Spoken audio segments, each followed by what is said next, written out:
How do you tell the difference between a man and a legend? There's only one athlete like this in the world today. Andre the Giant! Andre the Giant was born in the fog of myth. His life was one of exceptions. And I just remember how intense it was. I'm gonna tell you one thing. Nobody belonged in the ring with Andre the Giant. You're not sitting back, you're not sitting back now. He's really a scary guy to work with. What's it like to be 7 feet tall and weigh 500 pounds? I don't make any plans, so just keep going. When Andre the Giant snapped for real, that is exactly what you clicked on, and you are in the right place. Because this is not the story they put on television. This is not the gentle giant who smiled for cameras and made children laugh. This is the other version, the real one. The one that wrestlers whispered about in locker rooms from Tokyo to New York. The one that made referees freeze on the spot. The one that made promoters sweat. The one that made trained athletes, men in the best shape of their lives, think very carefully before they open their mouths around him. This is the story of a man that no script, no referee, and no amount of money could fully control. If you are already feeling the weight of this story, you use the hype feature right now and give this video some hype. It is one tap, and it helps more people find the truth about the legend. Now, Mexico, May 1992, a 6-man tag team match. Universal Wrestling Association. The lights are bright, the crowd is loud, and Andre the Giant is not well. He had not been well for a long time, but on this particular night in Mexico, his body was about to do something that no script in the history of professional wrestling could have prepared anyone for. Something that could not be edited, something that could not be covered up, something that was going to follow Bad News Brown into his nightmares. Andre had a routine when he toured Mexico. He drank tequila, a lot of it. Tequila was his drink of choice in that country. It was already doing damage to a digestive system that was under severe stress. On top of the tequila, Andre was already suffering from a serious intestinal virus. His joints were broken down. His heart was under enormous strain. Every single step he took was painful in ways that most people will never come close to understanding. But Andre showed up. He always showed up. That was the code he lived by. And no illness, no pain, and no amount of physical breakdown was going to change that. During the match, Andre went to perform one of his most recognizable moves, the butt bump. He would back into his opponent in the corner, using the full force of his enormous frame to crush them against the turnbuckle. It was simple, it was devastating, and it was Andre at his most basic and most powerful. The opponent receiving the bump that night was Bad News Brown, a man who was a legitimate judo Olympian, a man who had never, and not once in his life, been afraid of Andre the Giant. But what happened next had nothing to do with fear. Because of the virus, because of the tequila, because of the sheer physical effort the move required from a body that was falling apart from the inside out, Andre lost control of his bowels, right there, in the middle of the ring, in front of everyone. Witnesses described it as oozing everywhere. The smell hit the ring immediately. Bad News Brown did not wait for instructions. He did not look at the referee. He did not check with the promoter. He simply ran. He sprinted from the ring to the back, still wearing his boots, trying to get clean. The match simply stopped. It could not continue. That is the image that should stay with you as you listen to everything that follows. Not because it is funny, it is not funny. It is devastating, because that ring in Mexico was not just the scene of a humiliating accident. It was the moment where the ring could no longer hide what was happening to Andre the Giant. A ring is supposed to be a controlled space. In professional wrestling, the ring is where the story lives, where the performers decide within the frame of their agreed plan what the audience sees. The promoter controls the ring, the script controls the ring, the referee enforces the rules of the ring. But Andre had spent his entire career being the exception to every one of those rules. And in Mexico in May 1992, the exception arrived for him. His body became the thing he could not control. The ring, which he had used for 20 years to assert dominance over everyone around him, became the place where his dominance was finally, completely, and publicly broken. This was a man who had once been the most feared human being in the history of professional wrestling. A man whose presence alone could make trained fighters hesitate. A man who had punished entire locker rooms into compliance just by deciding he felt like it. And now his own body was beyond his control. The most basic, most private function of being a human being was something he could no longer manage in the middle of a professional performance. The ring had always been the place where Andre was in charge. Always. And now the ring was was the place where the truth was the most obvious and the most impossible to look away from. That is the story of Andre the Giant. And to truly understand it, you have to start at the very beginning, with the body, with the condition that made him everything he was. And Andre Rene Roussimoff was born with a condition called acromegaly. The idea behind it is straightforward. The pituitary gland in his brain produced far too much growth hormone, too much for the body to manage. And what that meant, in practical terms, was that Andre's bones kept growing long after they were supposed to stop. His organs kept growing, his hands, his feet, his jaw, the structure of his entire skeleton. All of it kept expanding long after a normal body would have settled. He reached a height of 7 feet 4 inches. He weighed over 520 pounds at his peak, and every single ounce of that weight was something his skeleton was not designed to support. The joints are the parts of the body that take the impact of movement. They cushion the bones from grinding against each other. In Andre, the cartilage in those joints simply wore away. The result was constant, severe, grinding pain in his back, his knees, his ankles, and everywhere that bones were forced to meet. By the mid-1980s, which is when most of the incidents in this story took place, Andre was already entering a kind of terminal physical decline. He was in his late 30s. In terms of ring years, that is not old. But in terms of what acromegaly had done to his frame, he was a man whose body had aged 30 years faster than it should have. The psychological weight of this was something most people never saw. Andre lived in what those close to him described as a dollhouse world. Every chair in every building was too small. Every car he tried to get into was a struggle. Every bed in every hotel room was the wrong size. Every airplane seat was an ordeal. The world was built for people who were a normal size. And Andre was not a normal size. And that reality was something he navigated every single day in every place he went for his entire adult life. He suffered from a deep and specific kind of isolation. He believed and said privately to those close to him that he could never have a truly normal life. Not ever. The gentle giant image that the media loved to put on him was a public relations decision. It was useful and it was largely kind, but it covered over a man who carried extraordinary loneliness alongside extraordinary physical suffering and who had no real way to put either of those things down. There were painkillers that could have helped him manage the level of pain he was in. Doctors could have prescribed things that would have taken the edge off, but Andre refused.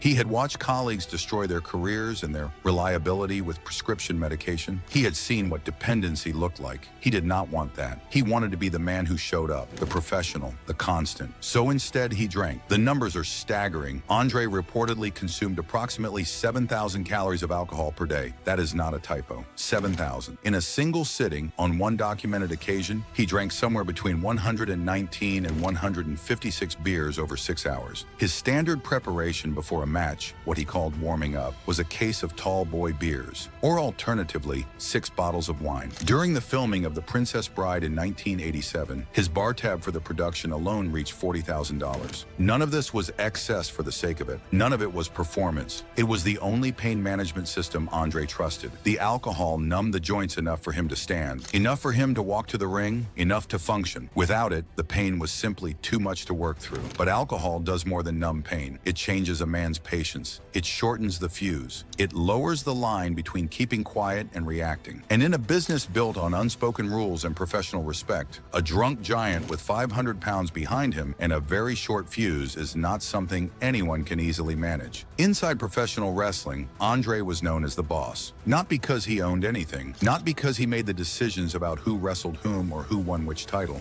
He was called the boss because everyone in every locker room in every country where he performed understood that when Andre decided something was going to happen, it happened. No referee could stop it. No script could override it. No promoter, not even the most powerful ones in the world, could make him do something he had decided not to do, or stop him doing something he had decided to do. He was in effect the enforcer of the locker room, the unofficial judge, the man whose job it was, by his own appointment in his own standards, to make sure that younger wrestlers understood the code, the unspoken rules, the things you did and did not do if you wanted to survive in the business. These rules were not written anywhere. They were not taught at a seminar. They existed in the culture of the locker room, a passed down through experience and conversation, and the occasional physical lesson from someone who was large enough and respected enough to administer one. Andre had decided that administering those lessons was part of his role, and nobody had the authority or the physical ability to disagree with him about that. Go back to 1986, Japan, the Hiroshima Prefectural Gymnasium. The date is May 26th. Andre is scheduled to face Akira Maeda. This is not a routine match. Maeda is a rising star in Japanese wrestling, but he is not a conventional one. He practices what is called shoot style style wrestling. That means he trains in legitimate martial arts. His kicks are real, his takedowns are real, his submission holds are real.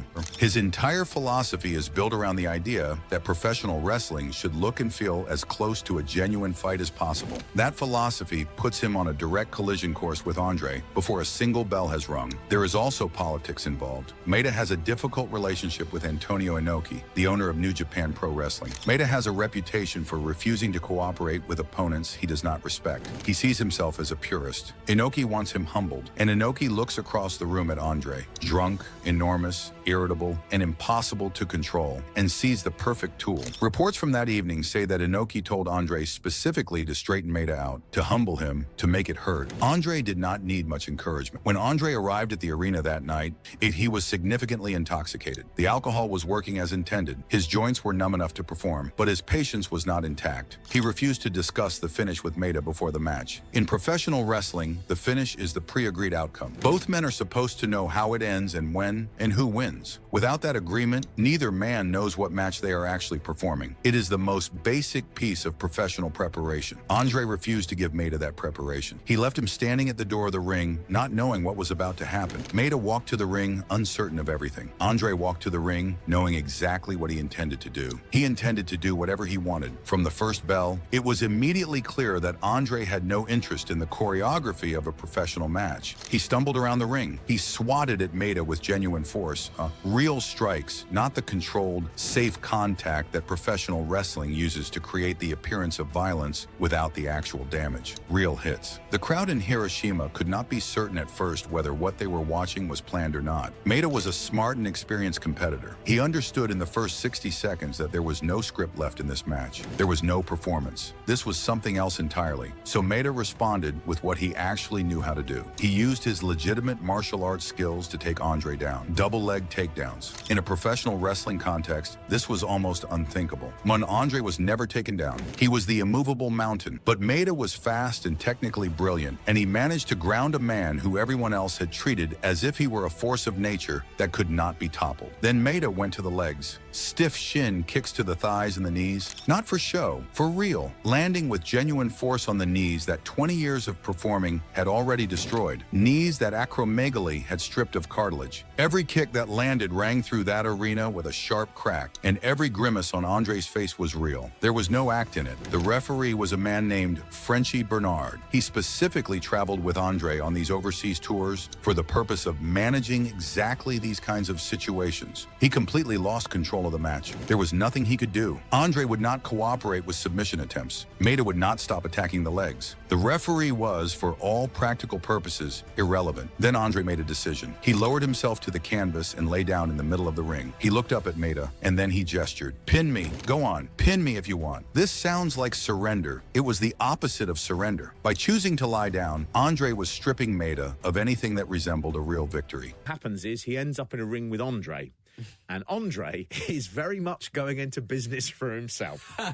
Who knows what goes through the mind of a giant? Yes, mainly booze. It's mainly what's going through his liver right now, because he is a drunk. Maeda could not say he had beaten the giant. All he had was a man who had decided to stop fighting. That is not a win. That is a gift. And Andre was not handing out gifts. Maeda refused to pin him. He looked to the officials. He was furious and confused and embarrassed all at once. Antonio Inoki himself came down to the ring to try to manage the situation. And the most powerful man in Japanese wrestling, standing at ringside trying to find a way to put the pieces back together. He could not. The match ended in a chaotic no contest. Maeda stormed out, and on his way to the back, he attacked a metal barricade, hitting it with his hands out of sheer frustrated rage. The promoter had used Andre as a weapon. He had pointed the giant at a problem and expected the weapon to behave. But the weapon had its own ideas. And when Andre decided he was done, everyone was done. The promoter included. 3 years later, 1989, the WWF, and a very different but equally revealing story. By 1989, Andre's body was failing even faster. The matches were shorter. The moves were simpler. The amount of cooperation he required from his opponents just to get through a performance had increased significantly. He needed people to be careful. He needed them to slow down. He needed them to understand that the man in front of them was not the same man from WrestleMania 2 years earlier. The Ultimate Warrior understood none of it. Voice Warrior was everything Andre's later career could not accommodate. High speed, high energy, full commitment at all times. His clotheslines were not pulled. They were not careful. They came in fast and hard, and with every bit of force Warrior could generate, because that was the character. And the character was what the crowd came to see. In the ring with Andre, this was a serious problem. There was a particular spot Andre used in nearly every match, getting tied up in the ropes, where his arms would catch on the top rope and keep him upright while his opponent attacked him. For this to work safely, however, the opponent had to control their speed, control their force. Understand that Andre could not absorb full contact the way a healthy man in his 20s could. Warrior did not control anything. For several nights running on the house show circuit, Warrior delivered full-force clotheslines to Andre. Not adjusted, not careful. Real contact, full speed, full power. Andre asked him repeatedly to slow down and be more mindful. Warrior either did not listen or did not understand what was being asked of him, so Andre stopped asking. Bobby Heenan was Andre's manager through this period. He has told this story publicly. The night it happened, Heenan was at ringside watching it unfold. Warrior did his usual run, full speed toward Andre, arm up for the clothesline. Andre had cooperated with this same moment dozens of times. We had given Warrior the spot every night, had sold it properly like the veteran he was. Not this time. This time, Andre simply extended his arm. He held his massive fist completely still. He did not move toward Warrior. He did not step into it. He just held that fist in the air and waited. Warrior, running at full velocity, put his face directly into it. The impact was severe enough to crack the face paint Warrior was wearing. It left him badly rocked, barely aware. Bigelow came to the WWF with a reputation for being arrogant. He was big, confident, talented. Andre decided that an attitude adjustment was required. The method was what the locker room called pancaking. Andre would use his weight during a match to smother an opponent. He would refuse to move, refuse to cooperate with any of their offense. Just put 500 pounds of pressure onto a person and hold it there. The person underneath could not breathe properly, could not work the match, could not do anything except endure it. Bigelow eventually quit the WWF. He came back later by his own account with much more humility. He even admitted, looking back,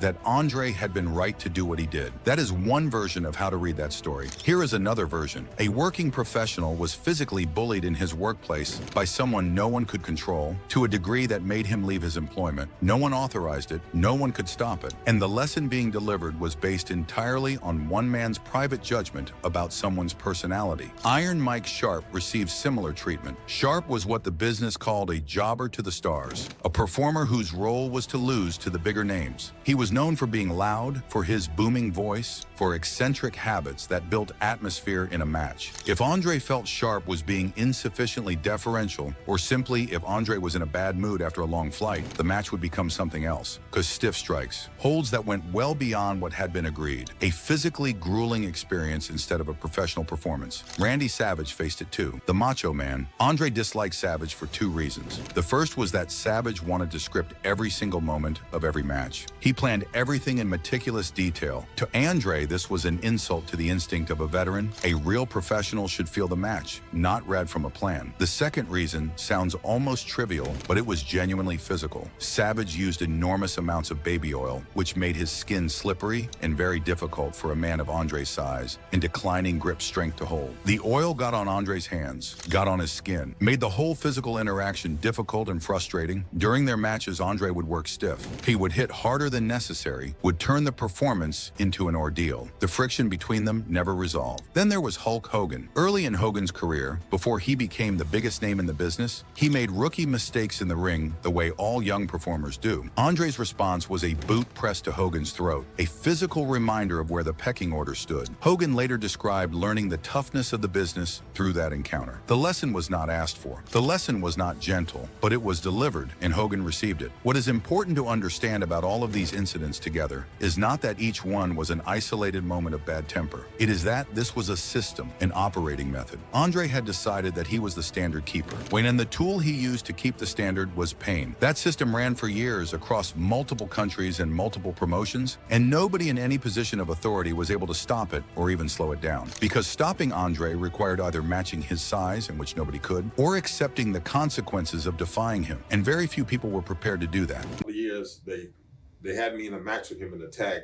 and I looked up at him and I'm going, man, is this guy big? You know, I just couldn't believe how big he was. But he was, before he became injured and he started having problems and everything, he was one hell of a worker for a big guy. He set the standard for the Giants, you know. What happened on the bus between you and Andre? There was an incident or something? Well, yeah. I was on the bus and Dusty Rhodes was on there, and actually Hulk Hogan was sitting behind me. And I used to sit 2 seats from the front, and he was in the back there. And I don't know if he was talking to Dusty. I think Chavo Sr. was on there too. And he started making these racist remarks, and he started throwing the N-word around and everything. And I'm like half sleeping. I can't believe what I'm hearing. You know? Now back to Bad News Brown, because this story has 2 separate layers, and both of them matter. The first layer is a tour bus in Japan. The exact year is not clear, but it was before Mexico. The wrestlers are being transported between venues. Andre is in the back, drunk, talking with veterans, including Dusty Rhodes. And according to Bad News Brown himself, speaking in his own words in his own interview, Andre was using racial slurs, making disparaging racist remarks about people of color while on that bus. Brown was half asleep when he heard it. He opened his eyes. He sat up. He looked at Andre across the bus and he said, "Watch your mouth. I do not like what you are saying. That is an insult to me." Most men on that bus would have stayed quiet, not because they agreed with Andre, but because Andre was the boss, because the consequences of confronting the boss were real and physical, and everyone knew it. But Bad News Brown was not most men. He was a legitimate Olympic-level judo competitor. He had trained for genuine combat at the highest level. He understood that physical size is only one element of a fight, and the other elements, speed, technique, positioning, leverage, were things he knew how to use. He did not fear Andre, not truly. Andre told him to do something unpleasant to himself. Brown told the driver to pull over right there on the road. He was going to get off that bus and handle this in the street if he had to. Andre did not move. This is the moment that tells you the most about where Andre's power actually ended. He backed down. He did not stand up. He did not follow Brown outside. He stayed on the bus. Because somewhere underneath the alcohol and the size and the reputation, he recognized that Brown was not bluffing. Brown would fight him, and Brown, with his Olympic credentials and his complete absence of fear, was a genuinely dangerous man to fight. The next morning at the hotel elevator, Brown challenged Andre again. "Step outside, right now." This time, Andre apologized. The relationship between them was never warm after that. The tension remained, but Brown had accomplished something that very few people in the history of that business ever managed. He had made Andre the Giant back down. He had exposed the limit. The authority of the boss was real, but it was conditional. It required that the other person was not willing or able to credibly threaten him back. When that condition disappeared, so did the authority. For every Bad News Brown, there were dozens of wrestlers who could not make that same stand, who did not have the credentials, the confidence, or the physical tools to push back. Those people absorbed whatever Andre decided to give them with no recourse and no protection. Then Mexico, May 1992. The same Bad News Brown, the same Andre, and a completely different kind of loss of control. You already know the broad strokes from the beginning of this video, but it is worth sitting with the full weight of what that night meant. By 1992, acromegaly had done something specific to Andre's heart. In people with untreated excessive growth hormone, the walls of the heart muscle thicken. They harden. The heart that has spent decades trying to pump blood around a 500-pound frame starts to fail. Congestive heart failure is the result. Andre's cardiovascular system was working at a permanent deficit, had been for years. On top of that, the intestinal virus, the tequila, the compounding physical damage of a career that had run decades past what his body could sustain. The butt bump in that corner in Mexico was Andre trying to do his job, trying to be the professional he had always been, trying to show up, the way he had always shown up, in the face of pain that most people cannot imagine. And his body simply refused to cooperate. The man who had stopped cooperating with scripts his entire career found that his own body was now the thing that would not follow instructions. That is the tragedy inside the chaos of that ring. Not comedy, not gossip. A man who had endured a lifetime of physical suffering, who had used alcohol and willpower and sheer stubborn refusal to be limited, finally reaching the moment where none of that was enough. Now there is one more story, one that breaks the pattern slightly, one that shows that the uncontrollable Andre was not a simple thing, not just violence and intimidation and private justice. There was something else there too, when the right conditions were met. I'm wrestling him, and he Want to have anything at all to do with Jake and Damian? we had this little thing we'd do where he'd get me in the corner and then he'd just throw that weight into me, you know, which was pretty easy to register. And then I would slide down, and then he would grab each side of the rope and do the drop. Of course, he's got these ropes. Well, that night he went to do it, and his hand slipped. Oof. So all of a sudden, his lands right here. And just, you know, I heard vertebrae just, and I'm like, can I breathe?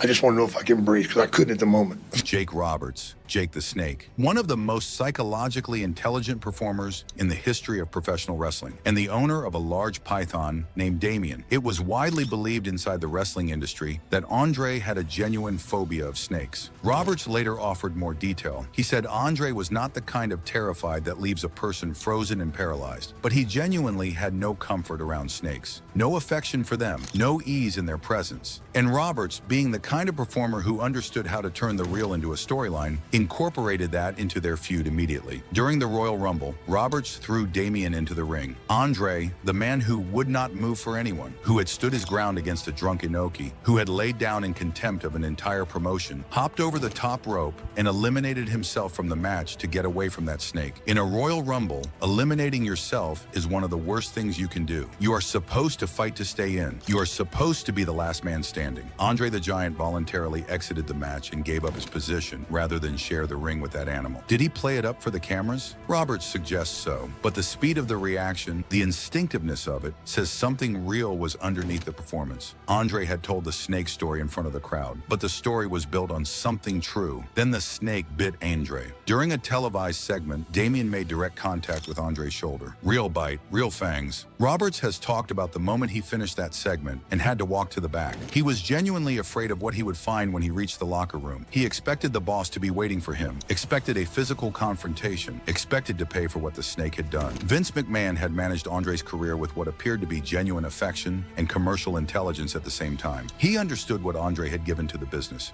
He also understood what the business required from a performer, and what it required by the early 1990s was not something Andre could give anymore. McMahon told Andre he should retire. He framed it as concern. He said it was for Andre's well-being. He said it carefully, and by all accounts, there was genuine feeling behind some part of it. When McMahon had built a career alongside Andre, he knew what the Giant had given the business. But the commercial logic was also clear, and the two things cannot be fully separated. Andre heard it as betrayal. His entire identity was built around being the eighth wonder of the world. He had nothing outside of that ring. He had spent his whole adult life being the biggest man in every room, the most feared presence in every building, the constant that the wrestling business organized itself around. Retirement was not a rest. It was an erasure. It was the end of the thing that made sense of all the pain, all the loneliness, all the years spent in a world built for smaller people, where every chair was too small and every car was uncomfortable and every bed was wrong. He had endured all of that because he was the boss. If that was taken away, what was left of any of it, he refused. In 1992, Andre the Giant appeared for WCW World Championship Wrestling, the direct rival to the WWF, the competing promotion. He appeared at Clash of the Champions 20, not because WCW was the right place for him, not because the money was dramatically different, but because he was not going to let anyone tell him when his career was over. Not even the most powerful promoter in the world. This was his final act of going off script. Not in a ring this time, in the business itself. He rejected the narrative that he was a broken man who needed to be retired gracefully. He went to the competition and he dared McMahon to say something about it. McMahon was reportedly deeply hurt. The two men never spoke again, not once, not before Andre died. Andre the Giant died in Paris on January 28, 1993. He was 46 years old. The cause was congestive heart failure. This is one of the most common outcomes for people with untreated acromegaly. The heart, having spent decades trying to maintain a frame it was never designed to support, working constantly at a deficit that never closed, simply gave out. He died not long after traveling to France to attend his father's funeral. He was found in his hotel room. There was no grand final moment, no farewell match, no valedictory speech. The man who had made his exit from every arena, the loudest, most unforgettable part of the evening, left quietly and alone in a foreign city. He was 46. For someone without acromegaly, 46 is not old. For Andre, 46 was the result of decades of physical punishment that would have ended most careers decades earlier. What he left behind is not a simple legacy. It cannot be cleaned up into a clean, comfortable story, because the truth of Andre the Giant contains things that sit right next to each other in ways that do not resolve easily. On one side, the legend, the man who showed up everywhere, who drew enormous crowds across Japan and America and everywhere in between, who made wrestling WrestleMania 3 one of the most watched events in the history of the sport, who charmed the world as Fezzik in The Princess Bride, who played cribbage on tour buses and had a genuine sense of humor that most people never saw, who drank more than any man alive and still found the ring every night. On the other side, the reality, a man who operated a private justice system inside his workplace, using his body as the instrument of punishment, in who decided without consultation who deserved pain and then delivered it, who carried racism onto a tour bus and expected not to be challenged, who bullied performers into quitting and called it mentoring, who turned professional matches into physical ordeals for people who had no way to defend themselves. Both of those are real. Both of those are Andre. He was shaped by forces he did not choose. The acromegaly was not a choice. The pain was not a choice. The isolation of living in a body that did not fit the world, of spending an entire life never being able to sit comfortably, never fitting in a car, never sleeping in a bed that was the right size, of watching your body age and collapse at double speed. None of that was his fault. That suffering was real and it was enormous, and it deserves genuine acknowledgement. And the alcohol, the 7,000 calories a day, the 150 beers in a single sitting, the 40,000-pound bar tab. None of that was a man who loved to party. It was a man trying to find enough numbness to do his job, trying to find a way to stand up and walk to the ring on joints that were held together by willpower and nothing else. The drinking that looked like excess from the outside was, from the inside, survival. It also made him dangerous, unpredictable, and quick to anger. Both things are true at the same time. But what he did with that pain, the direction he pointed it, the decisions he made about who to target and when, those were choices. And some of those choices created real damage to real people who had done nothing to deserve it. He enforced a code that genuinely meant something. In a business where young performers could arrive with arrogance and carelessness and face no real consequence, Andre was a reminder that the craft had weight, that the people who came before you had earned their position and deserved your consideration. That respect was not optional, that the privilege of working in the ring came with an obligation to protect your opponent, to protect the show, and to protect the traditions that made the whole thing worth something. On that point, he was not entirely wrong, but the way he enforced it was his alone. His standards, his timing, his targets, his methods. Nobody approved them. Nobody could challenge them. Nobody could make him explain them. And when the consequences of violating those standards were physical and potentially dangerous, and when the person receiving them had no knowledge they were coming and no ability to appeal the outcome, the whole system stops being about ethics at all. It was not a character trait written for television. It was simply who he was, right the way down to the bone. And in the end, not even the body he had fought inside his whole life could keep up with the version of himself he refused to stop being. The eighth wonder of the world, gone on January 28, 1993, Paris, alone in a hotel room, far from the ring, far from the noise and the lights and the crowds that had defined every moment of his adult life, but never quiet, never controlled, and never, not for a single moment of his extraordinary and complicated life, easy.